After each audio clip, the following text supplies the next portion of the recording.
नमस्कार साथियों। तो आज है 10 दिसंबर 2025। दोस्तों, बात करेंगे इस वीडियो में पिछले एक हफ्तों से सबसे ज्यादा चर्चे में रहा जिस कंपनी की share KNS technology India limited की शेयर्स के बारे में। लास्ट डे शेयर में एक सॉलिड बाउंस बैक के बाद आज अगेन शेयर में करेक्शन हुआ और शेयर आखिर में क्लोजिंग दिया 3,876 रुपए पे, लगभग 10.51% गिरावट के साथ। और फर्क यह है कि केएनएस टेक्नोलॉजी आज सिर्फ अकेले गिरा नहीं, जितने भी भाई बंधु था सबको लेके गिरा। मतलब केएनएस गिरा 10.5%, डिक्सॉन गिरा 8.5%, सेम ईएमएस सेक्टर की कंपनी। और पीजी इलेक्ट्रोप्लास्ट ये भी लगभग 3% गिर गया। एलजी इलेक्ट्रॉनिक्स इंडिया आज अपना ऑल टाइम लो टच किया, जो कि कुछ दिन पहले बाजार में लिस्ट हुआ था, आज ये भी 2% गिर गया। या सिरमा एसजीएस ये भी 3% गिर गया। या एम्बर एंटरप्राइज थोड़ा कम गिरा, फिर भी 1% ये भी गिर गया। तो अब सवाल उठता है कि क्या फिर से कुछ मामला हुआ है जिस वजह से आज केएनएस गिर गया? तो जी नहीं, ना कोई कंपनी की तरफ से खबर आया, ना कोई बाहर से कुछ खबर आया। सिंपल बात है, ब्रोकरेज, कुछ ब्रोकरेज कंपनी ने इसको डाउनग्रेड करने के कारण आज केएनएस की शेयर में 10% के ऊपर हमें गिरावट देखने को मिला। और जिसके कारण बाकी जितने भी ईएमएस सेक्टर की स्टॉक था, इसी वजह से गिरावट हुआ। अच्छा, इसके पीछे की जो पॉलिटिक्स है ना, वो भी समझाऊंगा। पहले आप देखिए कि आज की डेट में जो फ्रेश रेटिंग एंड टारगेट आया है, कुछ खास करके डोमेस्टिक ब्रोकरेज फर्म की तरफ से क्या दिया। अच्छा, सबसे पहले देखिए एक बाहर की ब्रोकरेज कंपनी नमूरा नमूरा ने बाई करने की रेटिंग तो दिया है, बट जो प्रीवियस टारगेट दिया था उसको कम कर दिया। मतलब पहले टारगेट दिया था पहले 8,478 की, देख सकते हो आप। और इस बार जो फ्रेश टारगेट दिया 5,454 रुपए की, जो कि लास्ट डे क्लोजिंग के हिसाब से ऑलमोस्ट 26% अपसाइड। चलो ठीक है, इसकी टारगेट प्राइस फिर भी ऊपर था। अच्छा, कोटक सिक्योरिटीज इस खेल की जो मेन दिमाग आप कह सकते हो कि मतलब न्यूक्लियस, कोटक सिक्योरिटीज ने फाइनली इसको रिड्यूस करने का रेटिंग दिया है। जो आपको मैं लास्ट डे कह रहा था ना कि देखिए कोटक सिक्योरिटीज ने ब्लेम जरूर किया, इशू को रेस जरूर किया, बट डाउनग्रेड नहीं किया था। आज सुबह सुबह डाउनग्रेड भी कर दिया। पहले टारगेट दिया था 6,180 की, न्यू टारगेट दिया 4,150 की।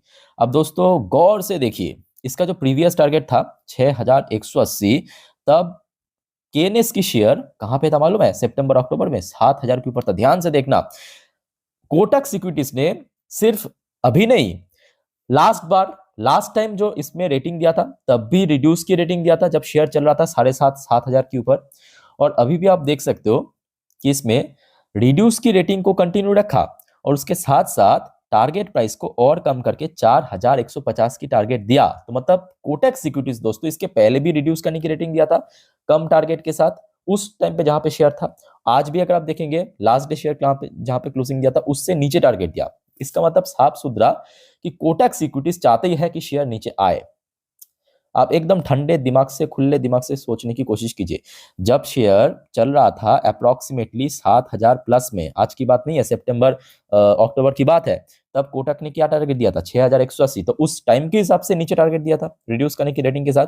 और आज की डेट में शेयर कहां पे था? लास्ट डे क्लोजिंग कहां पे दिया था? 4,300 समथिंग। और आज जो फ्रेश टारगेट कहां पे दिया?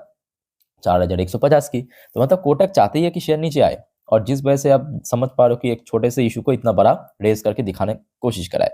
आज उसके साथ साथ और भी कुछ डोमेस्टिक ब्रोकरेज फर्म जैसे कि प्रभुदास लीलाधर की तरफ से बाई करने की रेटिंग दिया और साथ में 5,624 की फ्रेश टारगेट दिया है, जो कि लगभग 30% अपसाइड के साथ। और मैक्वरी मैं कहूंगा इकलौती ब्रोकरेज फर्म है जो कि अभी भी अपने पुराने रेटिंग एंड टारगेट को स्टे रखा, मतलब स्टे किया है, उसमें कोई बहुत बड़ा बदलाव नहीं किया।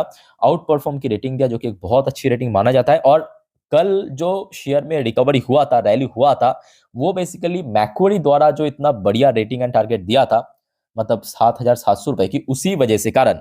और लास्ट डे शेयर जहां पे क्लोजिंग किया था उस हिसाब से अगर हम कैलकुलेट करें, ऑलमोस्ट 78% अपसाइड ये टारगेट दिया है। तो मेनली बात है कि बहुत सारे ब्रोकरेज फर्म ने, देखिए, इसमें बाई करने का रेटिंग जरूर दिया कोटक सिक्योरिटीज के अलावा, बट जो प्रीवियस टारगेट दिया था उसको कट करने के कारण, और स्पेशली क्योंकि कोटक सिक्योरिटीज ने इस इशू को रेस किया है, मार्केट के सामने रखा है, तो कोटक सिक्योरिटीज ने जो टारगेट प्राइस में कटौती किया, साथ में रिड्यूस की रेटिंग दिया, और जिस वजह से शेयर में क्या हुआ? 10% की गिरावट। अब दोस्तों ध्यान से इसके पीछे का जो क्रोनोलॉजी है ना, उसको समझने की आप कोशिश कीजिए। मैं बार बार इसी वजह से कहता हूं कि देखिए मार्केट एकदम आप जितना सरल समझ पाते हो ना उतना सरल नहीं है। इसके पीछे बहुत बड़े खेल चलते हैं, बहुत बड़े पॉलिटिक्स चलते हैं। क्योंकि सिंपल बात है, ब्रोकरेज या जितने भी बड़े बड़े fund company, mutual fund, insurance, international fund, वो तभी पैसा कमा पाएंगे जब कोई लॉस करेगा। याद रखना, अगर कोई प्रॉफिट कमा रहा है ना, तो कोई लॉस कर रहा है तभी वो प्रॉफिट कमा रहा है। समझने की कोशिश करना। अब लॉस कौन कमाता है? Mostly retail investors. और आप देखिए ये जो सब ईएमएस सेक्टर की कंपनीज है, पिछले कुछ सालों में कितना रिटर्न दिया था। डिक्सॉन देखिए यहाँ पे था, यहाँ पे पहुंच गया 2024 में। केएनएस टेक्नोलॉजी तो लिस्ट हुआ था 2000 कितना 22-23 के आसपास। ये देखिए यहां से यहां पहुंच गया था। ऊपर से ईएमएस सेक्टर देखिए, भारत सरकार भी आज मैन्युफैक्चरिंग को लगातार सपोर्ट कर रहा है।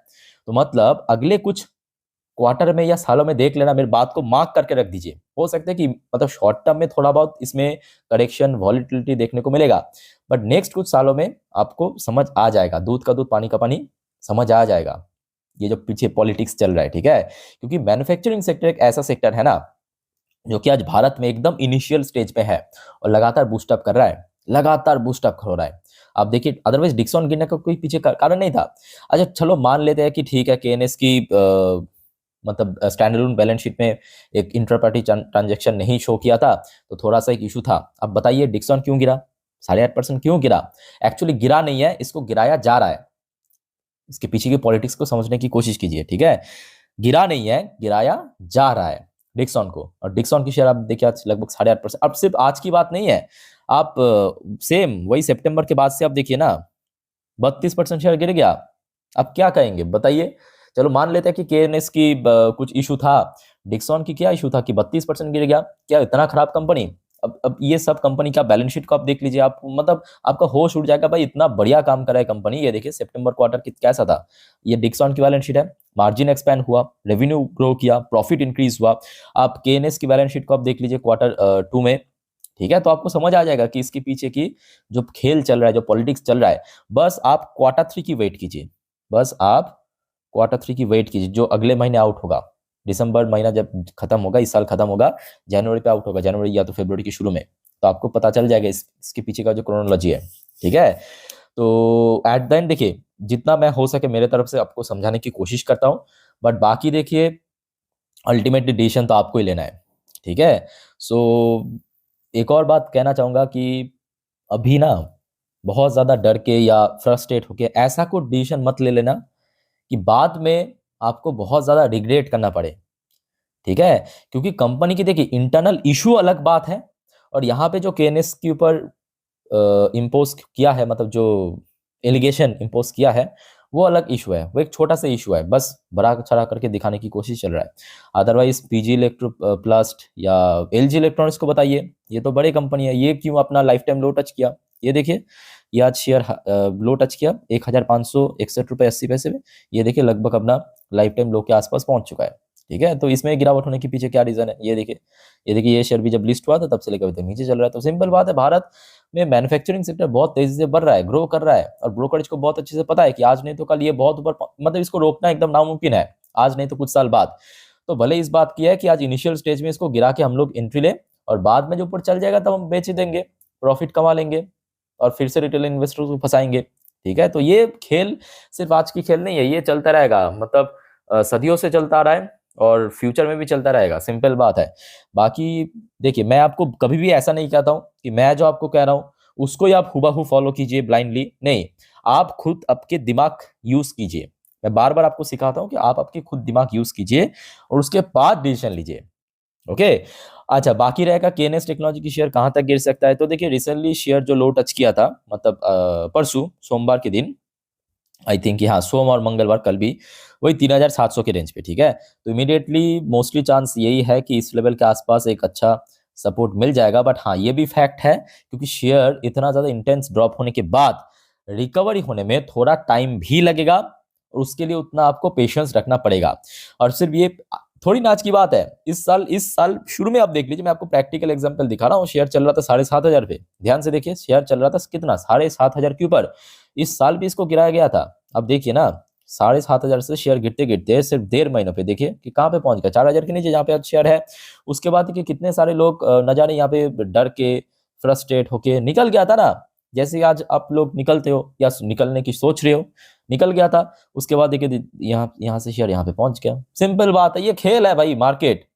ठीक है, मार्केट खेल है, बस आपको इसके पीछे की गेम समझना चाहिए। जिस वजह से आपको मैं बार बार कहता हूं कि कंपनी को समझिए, कंपनी की बैलेंस शीट को समझिए, बिजनेस को समझिए।